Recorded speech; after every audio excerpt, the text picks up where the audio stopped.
back to Street Fighter 2010, the final fight. Into this update, we're gonna tackle the final planet of the game.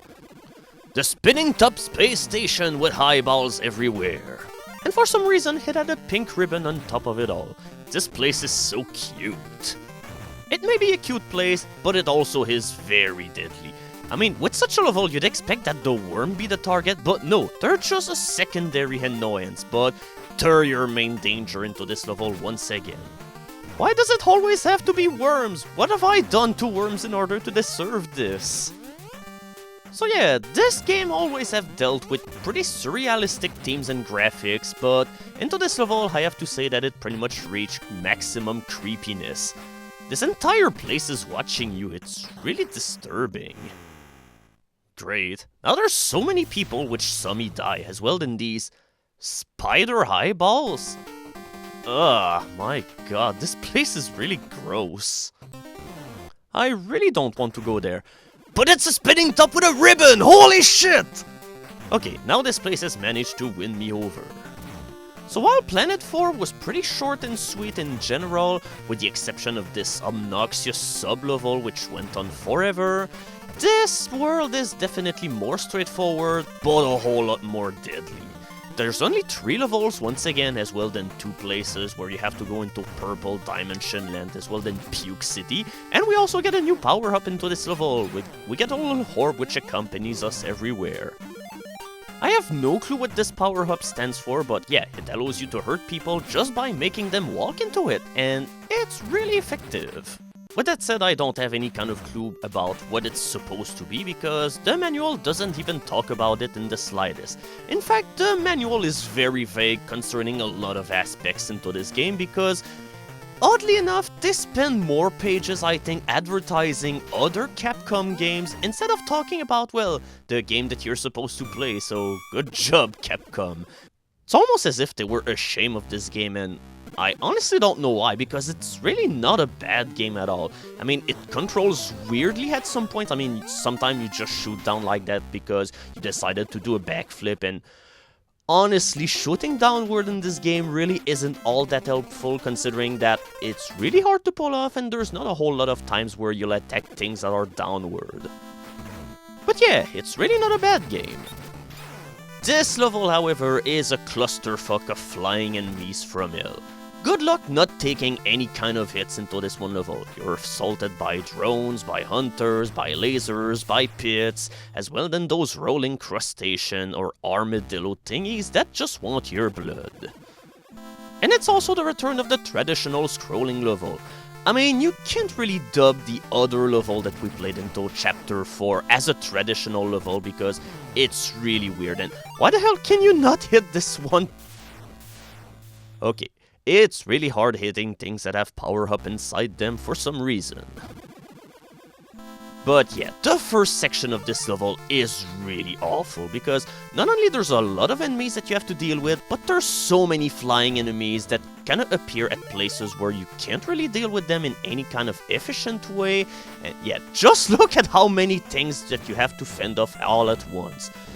But at least the game is merciful and kills them all once that you get into this place. Yeah, these guys just represent a menace if you're stranded short on time, but okay, or if you just don't have any kind of positioning skills, but hey, to each his own. But it's really been a while since we've had level design like that. It really reminds me of the first planet in some way. Oh, and this is the only time in the game where you'll have to do a maneuver like that. You just hold up and I think the jump button in order to cling up to a ceiling like that, if you want to avoid the armadillos. So, where the hell are we? Are we in Ghosts and Goblins now? Because there's all of these floating platforms everywhere, and honestly, you can make this section really easy if you just stand on the power-ups. Wait, that's it?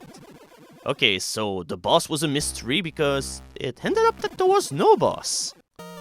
Thank you for doing your shopping at Puke City. We hope that you will return as a happy customer. Alright, it's time for the final call. Welcome to the final level, and our target is unfortunately unknown. this is probably the one part of the game that most people will know of, because it has become really infamous for a whole lot of reasons, as in, it's one of the most unforgiving and cruel endgame levels that have ever been designed for a game. And unless that you pick up on some tricks on how to fight all of these evils, well, you're probably gonna spend an entire hour or two, or maybe 3, because who knows how long you'll spend into this one level. This is as bad as it gets. I mean, usually the endgame level of a game usually makes it so that it will go out with a bang, but not only this one goes out with a bang, but it pretty much goes out with an explosion which is so loud and so fearful that your entire family will die and burn, even though that they're kilometers away from wherever you are. After some practice, the first part of the level is pretty easy, but this is where things become really tricky. Yeah, it's that one guy from the second level of the game. He was kinda tricky the first time that you fought him, but is a million times worse in this level because the room is about twice as small. Your reflexes will need to be at pretty much top shape in order to be able to dodge his attacks. So, into this one part right here, you have to ride those death highs in order to get to the next part of the level, but before you'll do so, you'll want to stop here in order to grind those enemies in order to get some health back, because forget about finishing this level with only one block of health. Yeah, at least try to either go for 3.5 health or just grind life until you're at like 100 time limit, because don't forget that there's a time limit into this one level, and this is most likely the one level where you'll run out of time. Now, this fight is a huge clusterfuck, as in you have to fight those 2 mummified armadillo thingies that make fire columns spawn all over the place, and this will be the hardest part of the entire level if it wasn't for this one trick. If you stand onto this one wall right here, you're pretty much invincible. There's no way they'll be able to hurt you, except if they fly on you, and most of the time they don't have the intelligence to do that. Before I figured this out, I spent about 2 hours the last time I tried this level again in preparation of this Let's Play, but oh, what's this?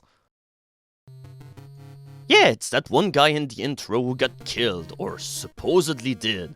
But if the guy got killed, then, I don't know, when you find his corpse, or... yeah, it's just as if, oh, this guy is missing, so he's most likely dead. Yes, Ken, you are the Street Fighters. So yeah, all of a sudden this game decided that it was Ninja Gaiden and had overly elaborate cutscenes.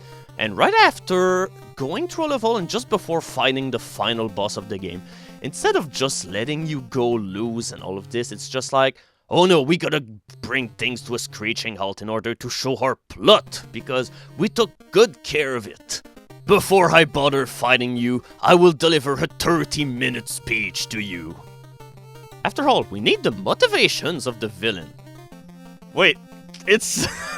it's just the most one-dimensional bullshit ever. No, you cannot use your discoveries for good. You have to become evil if you want to rule the galaxy. And with no further fanfare, he becomes the death robot of pink goodness. Alright, so it looks like as if we're done. No it isn't, because this corpse has the capability of levitation in order to make Purple Face Man with warts that are glowing everywhere appear. I'm not really sure about what this is supposed to be, but hey, we're just gonna kill him, or we're gonna try to, because this guy, well, he's easier than the other guy, as in, it's possible to avoid his attack as opposed to the other guy, but still, just a second of inattention and you'll be dead. And yeah, of course, there's no checkpoints to this level, so you see why this level is infamous now? Well, it's time to do it. Yes, we now have all of the string that we need in order to finally make it. This entire place is irradiating me. It's gonna make me stronger. I have the capability to punch things that I cannot see, and the ones that I will see further. This clamp brain.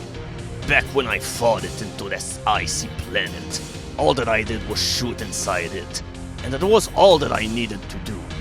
Even this worm was far more of a nuisance. I'm just going forward. I'm just gonna narrate what's happening on the screen, because it's my destiny.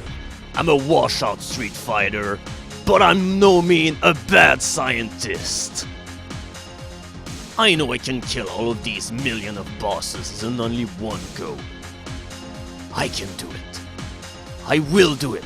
All of these people were cheering against me in that bar. They just thought I was ugly, and that my science was by no means an efficient way to fight a basher with a huge mace on his hand. But I can make a mace out of my laser hands and punch the shit out of things. I can't sure you can anymore, but I didn't lose any of my physique in the end, because I can diagonal kick like a man by pressing down and B. Fighting this atrocity in Puke City was by no means a doozy, but two of these, well, I'm sorry, I cannot find anything that rhymes anymore. But poetry's for loser. These armadillos probably write diaries about their girlfriends while they're sipping tea or whatever thing that you're doing into this stop spin planet with a pink ribbon. This is the planet of love, and I'm gonna love everyone by hugging them with bullets. I'm gonna avenge my partner and friend, Troy, who I'm gonna kill really soon. I don't know what I feel anymore because I don't have any feeling.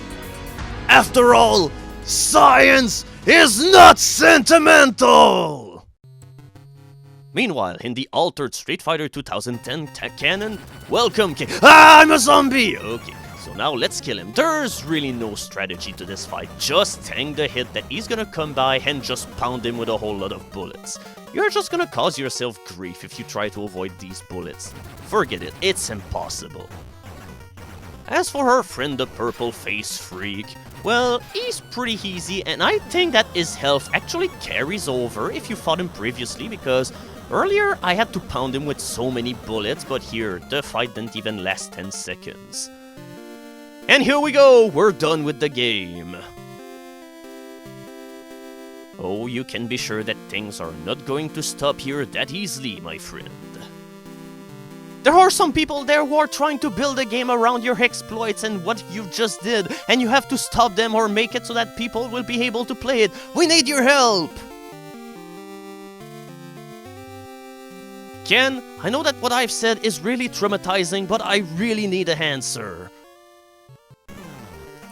So yeah, in the end, absolutely nothing was solved, and this is the only kind of ending that we need into a game. It's time to go for a possible sequel. That will never happen because Capcom made real sure that this game will be buried forever. And that's it, without any kind of fanfare, the game ends. Yeah, there's not even any credit to the game, just in order to further showcase that the people who made this game either were ashamed of it or didn't want to hear about it in any kind of way whatsoever. All in all, it's kind of a travesty considering that in the end, it's really not a bad game. Go try it by yourself. And therefore, this will be the end of this Let's Play. I'd like to thank Dectilon for offering me the opportunity to finally do a LP of this game in his hard games thread, and make sure that you check out the other stuff that there is into this thread. Without any kind of further ado, I wish all of you goodbye.